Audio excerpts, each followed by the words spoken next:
రాజు సైన్యమందు చేరెను, ఆ రాజు దివ్య సేవ చేయును. రాజు సైన్యమందు చేరెను, ఆ రాజు దివ్య సేవ చేయును. యేసురాజు ముందుగా ధ్వజము బట్టి నడవగా, యేసురాజు ముందుగా ధ్వజము బట్టి నడవగా, యేసుతో టీవిగాను వెడలను, యేసుతో టీవిగాను పోగమా, అడ్డుగా వచ్చు వైరు గెల్వను, యుద్ధనాడంబుతో పోగమా. సర్వశక్తిమంతుడు, సర్వోన్నతుడు, సర్వ సృష్టికి కారణభూతుడు మన తండ్రి అయిన దేవుని పరిశుద్ధ నామములో ప్రియమైన ప్రేక్షకులందరికీ శుభములు తెలియచేస్తూ ఉన్నాను.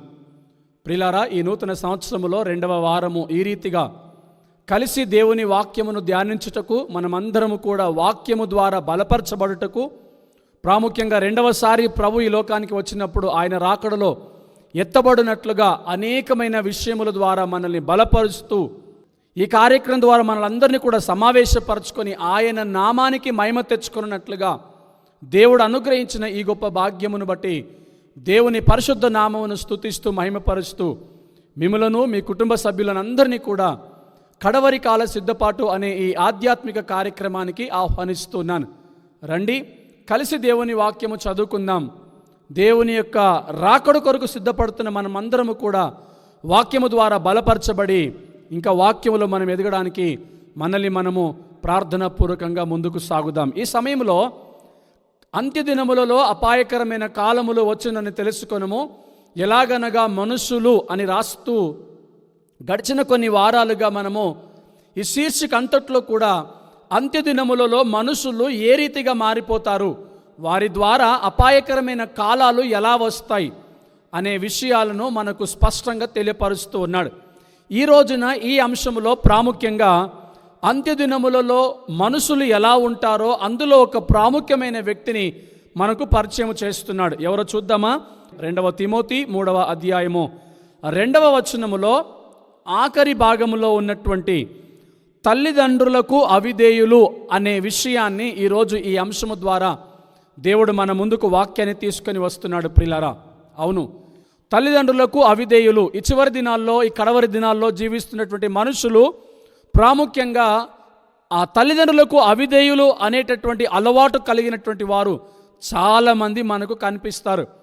ఈ యొక్క అంశములో ఈ రోజున ప్రాముఖ్యంగా తల్లిదండ్రులకు అవిధేయులైనటువంటి వారు, ఆ మనుషులు ఎలా ఉంటారు, ఏ రీతిగా ప్రవర్తిస్తారు, వారి ద్వారా సంఘానికి ఏమైనా ప్రమాదము జరుగుతుందా, వారి ద్వారా మన ఆత్మీయ జీవితానికి ఏమైనా ప్రమాదం జరుగుతుందా అనేది మనము స్పష్టంగా తెలుసుకొని మన బలహీనతల్ని విడిచిపెట్టి ఇంకా మన వాక్యములో బలపడడానికి మనము అడుగులు ముందుకు వేద్దాం. ఈ సమయంలో తల్లిదండ్రులకు అవిధేయులు. అవునండి, ఈ చివరి దినాల్లో జీవిస్తున్నటువంటి మనుషులలో అనేకులు తల్లిదండ్రులకు అవిధేయులుగా జీవిస్తున్నారు.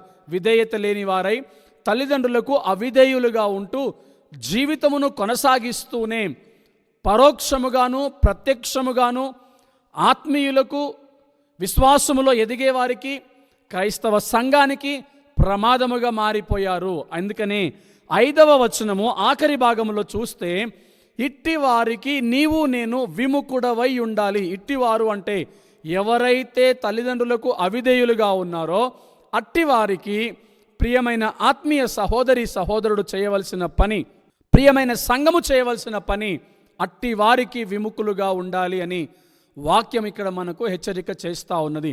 అవును ప్రియులారా, అనేక సందర్భాల్లో మనం వింటూ ఉంటాం, ఈ రోజున తల్లిదండ్రులకు విధేయులుగా ఉండేటటువంటి పిల్లలు చాలా చాలా కనుమరుగైపోయారు, చాలా తక్కువైపోయారు. తల్లిదండ్రుల పట్ల విధేయత చూపించకుండా అవిధేయత కలిగినటువంటి పిల్లలు ఎందరో ఉన్నారు. దీనికి గల కారణం వాక్యములో సంపూర్ణముగా ఎదగకపోవడమే, వాక్యములో సంపూర్ణముగా ఫలభరితముగా జీవించకపోవడమే, తల్లిదండ్రులు పెంచడములో క్రమశిక్షణ లేకపోవడమే. అందుకంటే ప్రాముఖ్యమైన విషయం ఏంటంటే దేవుని సన్నిధిలో భయము భక్తి లేకపోవటాన్ని బట్టి, వాక్యం అంటే భయము భక్తి లేకపోవటాన్ని బట్టి అనేక మంది పిల్లలు తల్లిదండ్రుల పట్ల అవిధేయులుగా ఉన్నారు అనే విషయము వాస్తవం. ఎక్కడ చూసినా తల్లిదండ్రులకు విధేయులుగా ఉండేటటువంటి పిల్లలు చాలా తక్కువగా మనకు కనిపిస్తూ ఉన్నారు. తల్లిదండ్రుల పట్ల అవిధేయత కలిగిన వారే ఎక్కువగా మనకు కనిపిస్తూ ఉన్నారు. కొన్ని ప్రాముఖ్యమైనటువంటి విషయాలు ఈ యొక్క అంశములో మనము నేర్చుకుందాం. ప్రాముఖ్యంగా ఒక 3 వ్యక్తుల గురించి నేను పరిచయం చేస్తాను. మొదటిగా ఇస్సాకును మనము చూద్దాం. మరి తల్లిదండ్రుల పట్ల విధేయత కలిగి ఉన్నవారు ఉన్నారు, తల్లిదండ్రుల పట్ల విధేయత లేకుండా అవిధేయత కలిగినటువంటి వారు కూడా ఉన్నారు. ప్రియులారా, ప్రాముఖ్యంగా మనము ముందుగా ఇస్సాకు గురించినటువంటి విశేషమైనటువంటి అద్భుతమైనటువంటి జీవిత చరిత్రను మనము స్మరణకు తెచ్చుకుందాం. ఆదికాండము 22వ అధ్యాయము 2వ వచనమును మనము ధ్యానము చేసుకుందాం. ఆదికాండము, నీకు ఒక్కడై ఉన్న నీ కుమారుణ్ణి అనగా నీవు ప్రేమించు ఇస్సాకును తీసుకొని మోరియా దేశమునకు వెళ్ళి అక్కడ నేను నీతో చెప్పబోవు పర్వతములలో ఒకదాని మీద దహన బలిగా అతనిని అర్పించుమని చెప్పెను. ప్రియ సహోదరి సహోదరుడా, ఈ వాక్యాన్ని మనము శ్రద్ధగా గమనించినట్లయితే ఈ కడవరి దినాలలో, ఈ అంత్య దినములలో తల్లిదండ్రులకు అవిధేయులుగా ఉండేటటువంటి వారు ఉన్నారు. వారి ద్వారా మనకు ప్రమాదము జరుగుతుంది. వారికి మాత్రమే ప్రమాదం కాదు కానీ సంఘానికి, ఆత్మీయులకు ప్రమాదం వాటిల్లిపోతుంది. కాబట్టి ఇట్టి వారికి నీవు విముఖుడుగా ఉంటే ప్రభు రాకడ కొరకు సిద్ధపరచబడుతున్నటువంటి నీవు, వాక్యములో ఎదుగుతున్నటువంటి నీవు, ఈ తల్లిదండ్రులకు అవిధేయులుగా ఉండేటటువంటి వారికి నీవు దూరముగా ఉంటేనే, విముఖుడిగా ఉంటేనే నీవు స్థిరంగా ఉండగలుగుతావు. తర్వాత దేవుని రాకడలో నువ్వు ఎత్తబడగలుగుతావు. లేకపోతే నీ జీవితానికి, సంఘానికి ప్రమాదము. కనుకనే దేవుడు మనకు చక్కటి హెచ్చరికలు చేస్తూ ఉన్నాడు. అయితే మొదటి అంశంలో ఈ భాగంలో మనం గమనిస్తే ఇస్సాకును గురించినటువంటి వాక్యం ఇక్కడ రాయబడింది. దేవుడు అబ్రహాముతో మాట్లాడి అబ్రహాముతో అంటాడు కదా, నీకు ఒక్కడై ఉన్న నీ కుమారుణ్ణి అనగా నీవు ప్రేమించు ఇస్సాకును తీసుకొని మోరియా దేశమునకు వెళ్ళి అక్కడ నేను నీకు చెప్పబోవు పర్వతములలో ఒకదాని మీద దహన బలిగా అతనిని అర్పించమన్నాడు. చూసారా అండి, మనందరము కూడా అబ్రహాము యొక్క జీవిత చరిత్రను క్షుణ్ణంగా పరిశీలించినట్లయితే ఎక్కడో ఉన్నటువంటి అబ్రహామును దేవుడు పిలిచి, నేను చూపించే దేశానికి నువ్వు వెళ్ళాలి, అక్కడ నేను నిన్ను బహుగా ఆశీర్వదిస్తాను, అన్యజనుల ఎదుట నా నామము గణపరచబడుతుంది, నీవు ఆశీర్వదించబడతావు, అలాగనే నీ సంతానము ఇసుకరేణువుల వలె ఉంటుంది అని వాగ్దానముతో కూడినటువంటి మరి మాట దేవుడు అబ్రహాముకు బయలుపరిచి ఆయనను అక్కడి నుంచి పిలిచి తాను చూపించే దేశానికి పంపించాడు. అది ఎన్నో సందర్భాల్లో ఆ వాక్యాన్ని మనం విన్నాం ప్రియులారా. అయితే ఆ ఆశీర్వాదము నెరవేర్చబడ్డానికి, ఆయన ఇచ్చిన వాగ్దానము నెరవేర్చబడ్డానికి దాదాపు 25 సంవత్సరాలు అబ్రహాము వేచి ఉండవలసి వచ్చింది. 25 సంవత్సరాల అనంతరము అబ్రహాము యొక్క వాగ్దాన పుత్రుడు ఇస్సాకు జన్మించడము మనము చూస్తాం. కానీ 22వ అధ్యాయంలోనికి వచ్చినప్పుడు ప్రియులారా, 2వ వచనంలో స్పష్టంగా దేవుడు అబ్రహాముతో మాట్లాడి, నీకు ఒక్కడైయున్న నీ కుమారుని, అందులోనూ నీవు ప్రేమించు ఇస్సాకును అంటున్నాడు. కుమారుడు ఒక్కడే, తండ్రి బహుగా ప్రేమిస్తున్నాడు ఇస్సాకును. అయితే నీవు బహుగా ప్రేమించే ఆ ఇస్సాకును, నీకు ఒక్కడైయున్న నీ కుమారుణ్ణి తీసుకొని వచ్చి దహన బలిగా అర్పించాలి అన్నప్పుడు ఈ 22వ అధ్యాయం అంతట్లో కూడా మనము చదివినట్లయితే ఇస్సాకు తన తండ్రి మాటకు లోబడ్డట్లుగా మనము చూస్తూ ఉంటాం. దేవునికి అబ్రహాముకు మధ్య ఉన్నటువంటి ఆ స్నేహ బంధం అంత బలమైనది. వారిద్దరి మధ్య త్యాగముతో కూడినటువంటిది, సమర్పణతో కూడినటువంటిది, ప్రాణాలను సైతము లెక్క చేయకుండా తెగించి ప్రేమించే తత్వము వాళ్ళిద్దరి మధ్యలో ఉన్నది ప్రియులారా. వీరిద్దరి మధ్యలో ఉన్నటువంటి ప్రేమకు పరీక్ష ఇప్పుడు అబ్రహాము తన కుమారుడైన ఇస్సాకును బలిగా అర్పించవలసి వస్తుంది. ఆ సమయంలో 22వ అధ్యాయము 7-8 వచనాలు చూసినట్లయితే ఇస్సాకు తన తండ్రి అయిన అబ్రహాముతో నా తండ్రి అని పిలిచెను. అందుకతడు ఏమి నా కుమారుడా అని అనెను. అప్పుడు అతడు నిప్పును కట్టెలును ఉన్నవి గాని దహన బలికి గొర్రెపిల్ల ఏది అని అడగగా అబ్రహాము నా కుమారుడా, దేవుడే దహన బలికి గొర్రెపిల్లను చూచుకొనని చెప్పెను. ఈ క్రియ జరిగించటానికి ఇస్సాకు ఎదురు చూస్తున్నాడు. నాన్నగారు అన్ని తీసుకెళ్తున్నాడు కానీ దహన బలి ఇవ్వటానికి గొర్రెపిల్ల లేదే అని చూస్తూ చూస్తూ చూస్తూ చివరికి కొంచెం తెగించి వాళ్ళ నాన్నను అడుగుతూ ఉన్నాడు. నాన్నగారు, కట్టెలున్నాయి, దహనబలికి నిప్పున్నది, కానీ గొర్రెపిల్ల ఎక్కడా అని అడిగినప్పుడు తండ్రి అంటున్నాడు కదా, దేవుడే చూసుకుంటాడు. అవును ప్రియులారా, తన తండ్రికి తెలుసు ఆ గొర్రెపిల్ల ఎవరో అనేది. తన తండ్రికి తెలుసు తను ప్రేమించే కుమారుడైన ఇస్సాకును దహనబలిగా అర్పించబోతున్నాడని. ఇదొక భాగమైతే రెండవ భాగంలో మనము చూసినట్లయితే 22వ అధ్యాయము 9 నుంచి 12 వచనాలు చూస్తే, అలాగూ వారిద్దరూ కూడి వెళ్ళి దేవుడు అతనితో చెప్పిన చోటికి వచ్చినప్పుడు అబ్రహాము అక్కడ బలిపీఠమును కట్టి కట్టెలు చక్కగా పేర్చి తన కుమారుడగు ఇస్సాకును బంధించి ఆ పీఠము పైనున్న కట్టెల మీద ఉంచెను. చూసారండి, ఇక్కడ ఈ 9వ వచనంలో గమనిస్తే ఇస్సాకును బంధించాడు, కాళ్ళు చేతులు కట్టేసి బంధించినప్పుడు ఆ కుమారుడు చేయవలసినటువంటి ఒక పని ఏమిటి అంటే, నిజముగా ఏ కుమారుడైనా నాన్నగారు నన్ను కట్టేయడం ఏంటి, నన్నే గొర్రెపిల్లగా దహనబలిగా అర్పించడం ఏంటి, నువ్వు నన్ను బహుగా ప్రేమిస్తూ ఉన్నావు కదా, నేను నీ ఏకైక కుమారుణ్ణి కదా, నీవు ప్రేమించే కుమారుణ్ణి నేను కదా, నన్ను నువ్వు బలిగా ఇవ్వటం ఏంటి అని అడగవచ్చు కదా. కానీ ఈ యొక్క అధ్యాయం అంతట్లో కూడా చూస్తే ప్రియులారా, ఎక్కడ కూడా ఇస్సాకు నోరు తెరవలేదు. ఎక్కడ కూడా ఇస్సాకు తన తండ్రి మాటకు అవిధేయత చూపించలేదు. ఇక్కడ మనం గమనించినట్లయితే కాళ్ళు చేతులు కట్టేశాడు, కానీ ఇస్సాకు ఒక్క మాట కూడా మాట్లాడట్లేదు. 10వ వచనంలో చూస్తే, అప్పుడు అబ్రహాము తన కుమారుని వధించుటకు తన చెయ్యి చాపి కత్తి పట్టుకొనగా. చూసారా, ఇప్పుడు మొదటి అంశములో కాళ్ళు చేతులు కట్టేసి ఆ కట్టెల పైన పడుకోబెట్టాడు, ఆ బలిపీఠం పైన పడుకోబెట్టాడు. రెండవ భాగములో చంపటానికి కత్తి తీశాడు, అయినను ఇస్సాకు నోరు తెరవట్లేదు. అంటే గమనించండి ప్రియులారా, తల్లి తండ్రులకు ఎంత విధేయతగా ఇస్సాకు నడుచుకుంటున్నాడో మనం ఇక్కడ గ్రహిస్తూ ఉన్నాం. అందుకని సమూయేలు గ్రంథములో అంటాడు కదా, బలి అర్పించుట కంటే మాట వినుట శ్రేష్టము అన్నాడు. అవును ప్రియులారా, ఇస్సాకును నేను ఎందుకు పరిచయం చేస్తున్నాను అంటే, 2వ తిమోతి 3వ అధ్యాయము 2వ వచనము నుంచి మనము చదివినప్పుడు తల్లిదండ్రులకు అవిధేయులు అనే అంశమును మనకు తీసుకుని వచ్చాడు. అంతకంటే పైన చూస్తే అపాయకరమైన కాలములు వీరి ద్వారానే వస్తాయి. ఈ అంత్య దినాలలో, ఈ కడవరి దినాలలో అపాయకరమైన కాలములు వీరి ద్వారానే వస్తాయి. ఎవరి ద్వారా? తల్లిదండ్రులకు అవిధేయులుగా ఉన్న వారి ద్వారానే వస్తాయి. కానీ ఇస్సాకు చరిత్రను మనము చూసినప్పుడు చూడండి, భయభక్తులు కలిగిన తల్లిదండ్రులకు పుట్టినటువంటి ఒక కుమారుడు సాధారణంగా మంచి పెంపకము, మంచి నడవడిక నడుచుకోవటములో ఆశ్చర్యమేమీ లేదు, భయభక్తులు కనపరచటములో ఆశ్చర్యమేమీ లేదు. కానీ తన తండ్రి స్వయంగా దేవుని కోసము చంపవలసి వచ్చినప్పుడు అటు తండ్రి తెగించడం ఒక ఎత్తైతే, నా తండ్రి దేవుడికి మాటిచ్చారు కాబట్టి, ఆయన ఆత్మీయ తండ్రికి మాటిచ్చాడు కాబట్టి, మా నాన్నగారు దేవుడికి ఇచ్చిన మాటను నిలబెట్టడానికైనా నేను దేనికోసమైనా సిద్ధమే అని ఇస్సాకు సమర్పించుకున్నారు. చూసారా ప్రియులారా, అలాంటి మనుషులు ఈ చివరి దినాల్లో కరువైపోయారు. నిజమే, ఈ కడవరి దినాల్లో ఏ తల్లిదండ్రి ఇలాంటి పని చేయరు, సర్వసాధారణంగా ఎవరికి ఇలాంటి పని చేయమని అడగరు. కానీ ఆ స్థితి వారికి వచ్చినప్పటికీ కూడా తల్లిదండ్రుల పట్ల విధేయత కలిగి జీవించేటటువంటి పిల్లలు ఎంతమంది ఉన్నారు ఈ రోజున ఒక్కసారి మనం ఆలోచించాలి.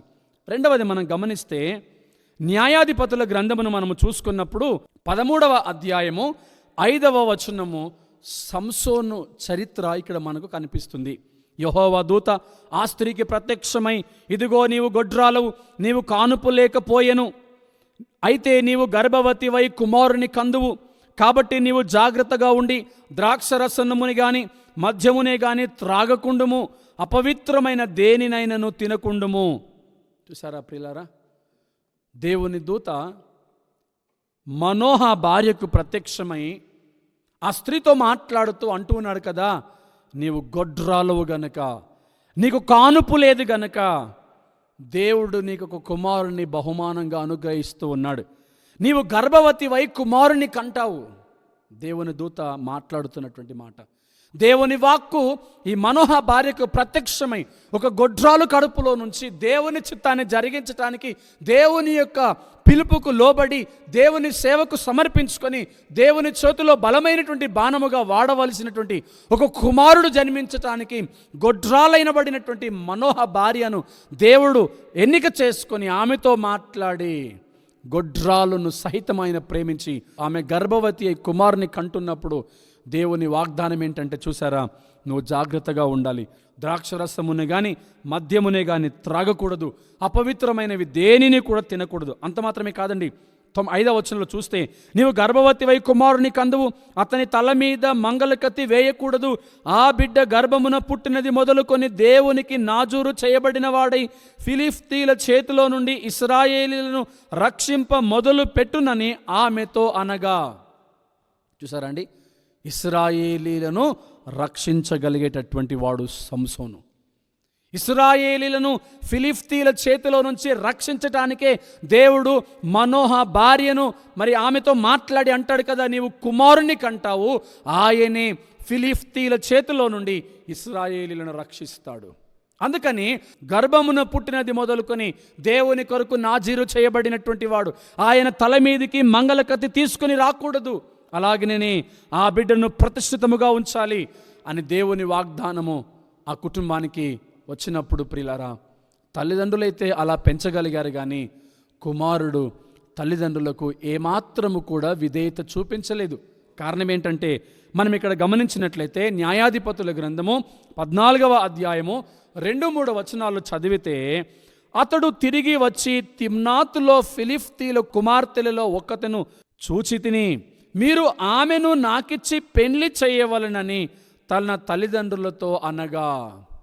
ఆ పై వాక్యంలో మనం చూసాం కదా, ఫిలిష్తీయుల చేతిలో నుండి ఇశ్రాయేలీలను రక్షించగలిగిన వాడు నీ కుమారుడు కనుక ఆ కుమారుడు దేవుని కొరకు నాజీరు చేయబడినవాడు కనుక గర్భమున పుట్టినది మొదలుకొని ఆ కుమారుని తల మీదకి మంగళకత్తి తీసుకురాకూడదు, అపవిత్రమైనవి ఏవి కూడా నువ్వు తినకూడదు, నువ్వు ద్రాక్షరసమునే కానీ మద్యమునే కానీ త్రాగకూడదు అని నియమ నిబంధనలు మనోహ భార్యకి ఇచ్చినప్పుడు ఆ తల్లిదండ్రులు ఇరువురు కూడా చక్కగా వారిని పెంచుతున్నారు సంసోనును. కానీ సంసోను తిమ్నాతుకు వెళ్ళి ఈ ఫిలిష్తీయులలో ఒకతను చూచి ఆ యొక్క వ్యామోహంలో పడిపోయాడు. ప్రియులారా, అంటాడు కదా, నేను ఫిలిష్తీయులలో ఒక ఆమెను చూశాను, ఆమెను మీరు నాకిచ్చి పెళ్లి చెయ్యండి.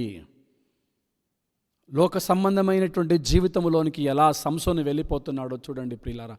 ముందు వాక్యాన్ని మనం చూస్తే 3వ వచనం, వారు నీ స్వజనుల కుమార్తెలలోనే కానీ నా జనులలోనే కానీ స్త్రీలు లేరనుకొని సున్నతి పొందని ఫిలిష్తీయులలో నుండి కన్యను తెచ్చుటకు వెళ్ళుచున్నావా అని అతనిని అడిగిరి.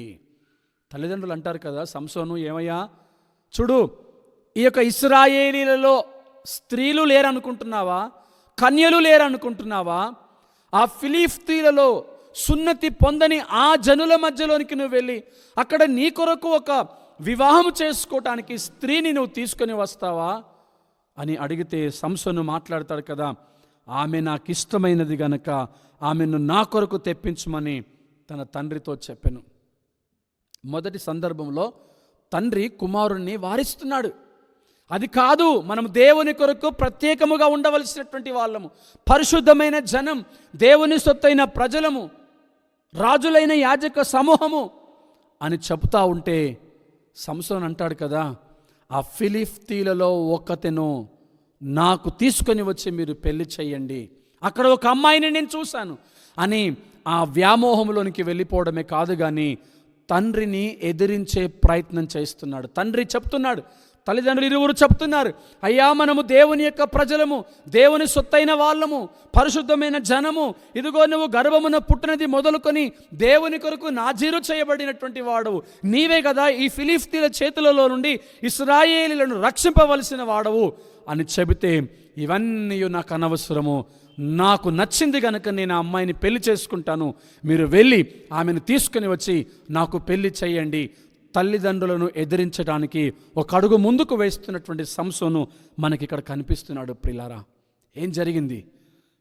ఈ యొక్క న్యాయాధిపతుల గ్రంథం 16వ అధ్యాయం 17వ వచనం, అప్పుడు అతడు తన అభిప్రాయమంతయు ఆమెకు తెలియజేసింది గనుక, నా తల్లి గర్భము నుండి పుట్టినది మొదలుకొని దేవునికి నాజీరు చేయబడిన వాడనై ఉన్నాను.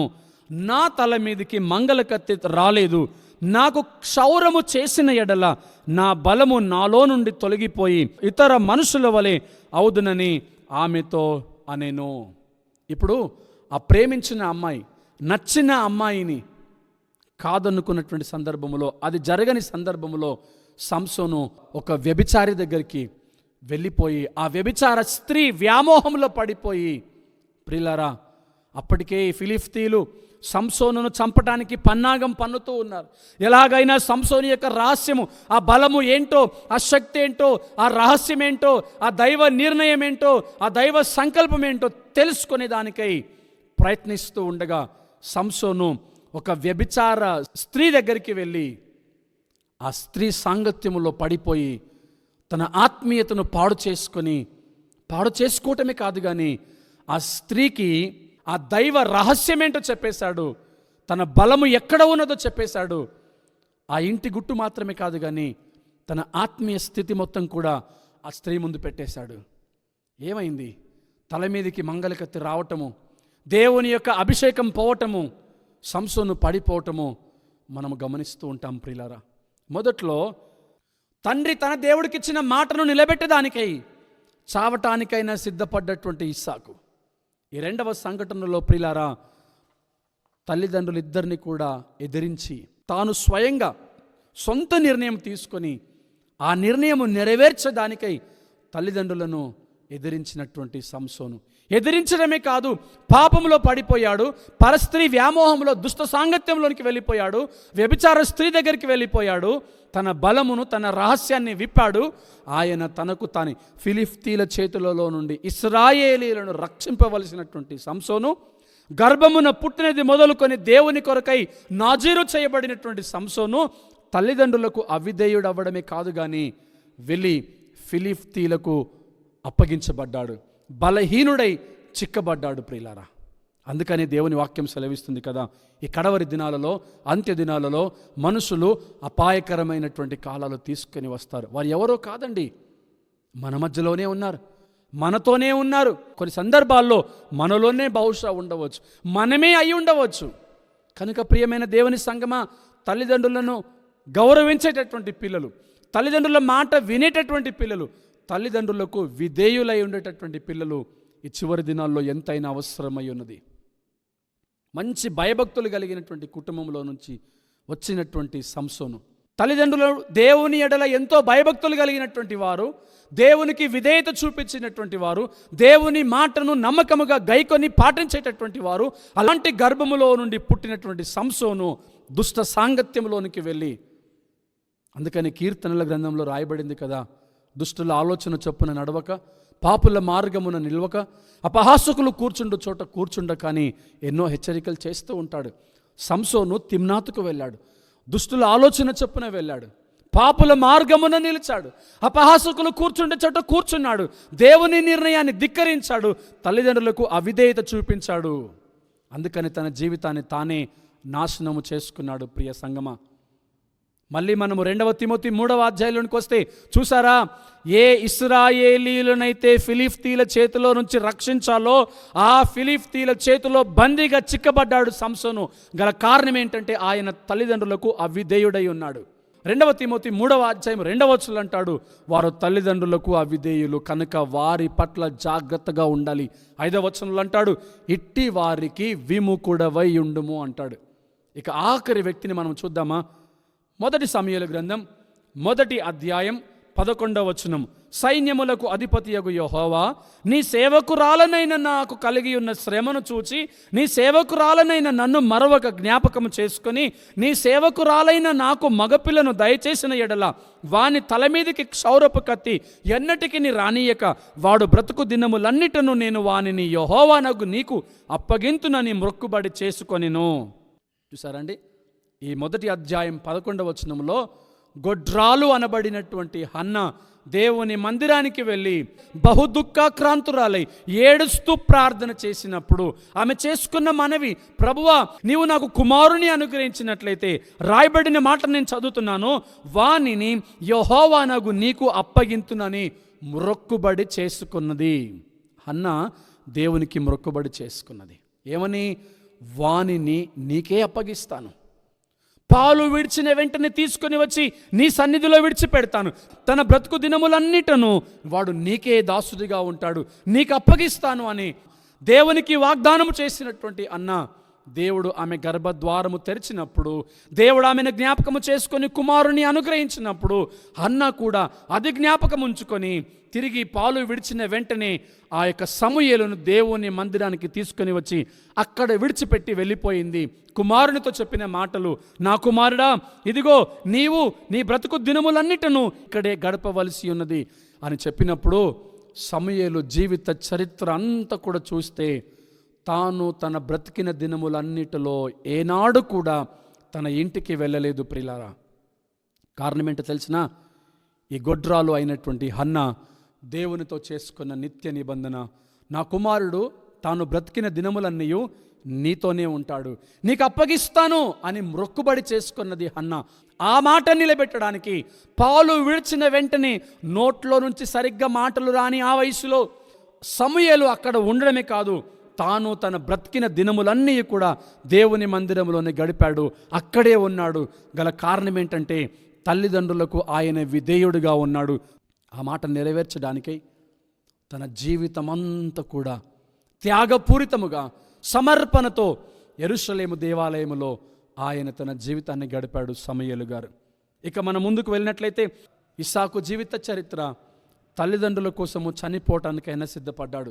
సంసోను జీవిత చరిత్ర ఎంత భయంకరంగా ఉన్నది చూడండి. తల్లిదండ్రులను ఎదిరించాడు, వ్యభిచార స్త్రీతో సాంగత్యము చేశాడు, దైవ నిర్ణయాన్ని ధిక్కరించాడు, తల్లిదండ్రులకు అవిధేయుడిగా ఉన్నాడు. అలాగనే ఇక్కడ సమూయేలును చూసినట్లయితే సమూయేలు తల్లి తండ్రిని గౌరవించడానికై, తల్లి దేవునికిచ్చిన మాట నిలబెట్టడానికై తాను బ్రతుకు దినములన్నిటను దేవుని మందిరములో ఉండి దేవుని సేవకుడిగా పనిచేశాడే కానీ ఏనాడు కూడా ఇంటికి వెళ్ళడానికి మనసును నిర్ణయించుకోలేదు. కనుక ప్రియ సంగమా, దేవుడి కార్యక్రమం ద్వారా నీకు నాకు ఒక అవకాశం ఇస్తున్నాడు. అవిధేయత అనే ఆ లక్షణాన్ని విడిచిపెట్టేసి మనం ఇక నుంచి తల్లిదండ్రులకు విధేయులుగా ఉండటానికి, తల్లిదండ్రులకు లోబడటానికి, దేవుని చిత్తాన్ని జరిగించటానికి ప్రార్థనాపూర్వకంగా మనం సమర్పించుకుందామా? తల్లిదండ్రులకు అవిధేయులుగా ఉన్న వారి పట్ల మనము విముఖులుగా ఉంటూ మన ఆధ్యాత్మిక జీవితాన్ని కాపాడుకుందాం. కళ్ళు మూసుకునండి, ప్రార్థన చేసుకుని దేవుని ఆశీర్వాదాలు పొందుకుందాం. ప్రియ పరలోకపు తండ్రి, మహోన్నతుడైన మా దేవ, ఈ యొక్క చివరి దినాలలో అపాయకరమైన కాలములు వస్తూ ఉన్నాయి. తల్లిదండ్రులకు అవిధేయులైన వారు ఉన్నారు ప్రభువా, వారి వలన ప్రమాదము జరుగుతుంది. ఒకవేళ మాలోనే ఆ బలహీనత ఉన్నట్లయితే ఆ బలహీనతల నుంచి మమ్మల్ని విడిపించండి. ఇదిగో ఈ కార్యక్రమాన్ని వీక్షిస్తున్న వారందరినీ కూడా మీరు బహుగా దీవించండి, ఆశీర్వదించండి. వారి అక్కర్లేంటో, వారి అవసరతలేంటో మీకు తెలిసిన ఆయన వారి ప్రతి ప్రార్థనను మీరు అంగీకరించి ఇంకా ఆధ్యాత్మికముగా బలపరిచి మీరు అక్కడ కొరకు సిద్ధపరచుకొనమని ప్రార్థిస్తున్నాం. ప్రత్యక్షంగా పరోక్షంగా ఈ కార్యక్రమానికి సహకరిస్తున్న ప్రతి వారిని, వారి కుటుంబాలను మీరు ఆశీర్వదించమని, మీరు వచ్చేంత వరకునైనా నమ్మకముగా జీవిస్తూ మీరు అక్కడ కొరకు సిద్ధపరచుకున్నట్లుగా మీ పరిశుద్ధాత్మ శక్తిని మాకు దయచేయమని త్వరలో రానయ్యున్న యేసుక్రీస్తు పరిశుద్ధ నామములో ప్రార్థించి అడిగి వేడుకొని పొందియున్నాము పరమ తండ్రి, ఆమేన్. విన్న వర్తమానాలు మీకు దీవెనకరంగా ఉన్నాయని నమ్ముచున్నాము. ప్రార్థన అవసరతలకు మమ్మల్ని సంప్రదించుటకు honokevangelism@gmail.com లేదా 8125648948 నంబర్కి తెలియచేయగలరు. మా కొరకు, మా పరిచర్య కొరకు ప్రార్థించండి. God bless you.